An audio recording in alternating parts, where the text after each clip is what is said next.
Hey, welcome to Viking Preparedness. I am Pastor Joe Fox. So yeah, I haven't been on for a while. It's not even 48 hours yet. But I know we're at a crucial time and people are like, oh no, PJ posted that, put a candle in the window, and then he quit posting. And people were reading things into it. Heretofore, I haven't sent any coded or enciphered messages on Patreon or YouTube. I was just listening to the song that day. I was thinking about the people who were talking about in advance of this 72-hour lockdown bugging out, and I thought, that's a cool song, and so I posted it for you. Yeah, I'm not sending coded messages. I wouldn't do it through this forum, I don't think. So there's that. But we have been very busy doing things that I'm probably not going to talk about, involving people and supplies, and actions and security and those things. Suffice to say that we are taking significant actions. And look, here we are driving. You're not quarantined, Pastor Joe. You're driving in a car. I know y'all don't talk like that, but YouTube would. Yeah, so what? I'm driving in my car. I'm not talking to anybody. I'm not breathing anybody else's air. I'm not interacting with anybody except the lovely Sister Kate, who is off camera. That's it. So, we're still quarantined in that case. Here's what I want to talk about in this video. Some of you, at least one of you, but I think it was more than one, made a comment, which I'm having a hard time keeping up with the comments now, here on Patreon, because y'all are just churning them out. But one of you at least said, we went into this is words to the effect of, right? We went into lockdown and I started a journal today.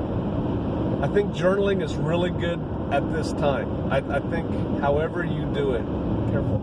Yep, sorry. Whether your feelings and thoughts and fears, or whether it's just like did this, and this, which is how I'm going to restart my journal again today. Boom, boom, boom, boom, boom. But here's what you should do. So I think that's good, because looking back on this in 20, 50 years might be important. 100 years might be important.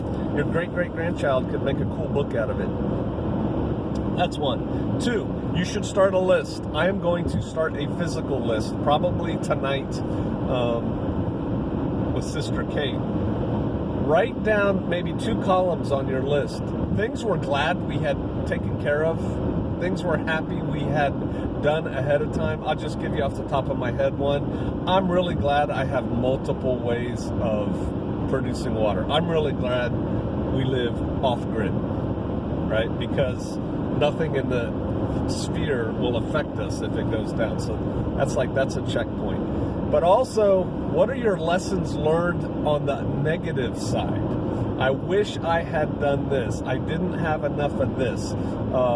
I wish I had whatever. Things that you wish you had done for this.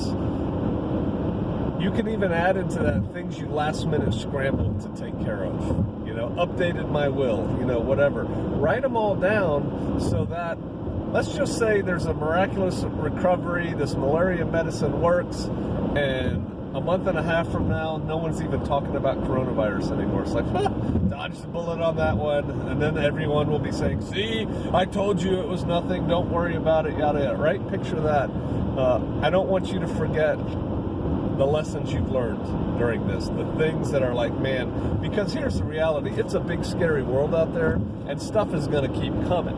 And so if you can learn lessons now, it was like after Y2K, a lot of people ramped up for Y2K and then totally let it go. I wonder why every year in hurricane country, people are buying all the plywood. You don't think there's going to be a hurricane season next year? You might need to save the plywood from this year for next year. That kind of thing, to put over your windows and stuff. And I'm not talking about Katrina, when it comes in and wipes out towns, and then, yeah, we need a lot of OSB and plywood to rebuild.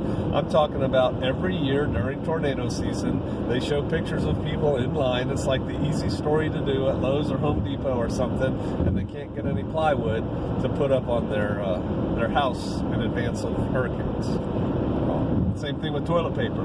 Why did these people not have enough toilet paper in their house? Why are they buying toilet paper? But that's another thing. But make a list of things you did right, things you're glad you did, pluses and minuses, things that you wish you had done differently, things you screwed up on, whatever, and then learn from that. Because moving forward, we should all be better, right? Sister Kate, are we going to be better? I hope so. I hope so. All right. That's what I'm thinking. I don't know what I'm going to title this. Probably Lessons Learned. Start creating your own lessons learned. All right. I'll see you out there.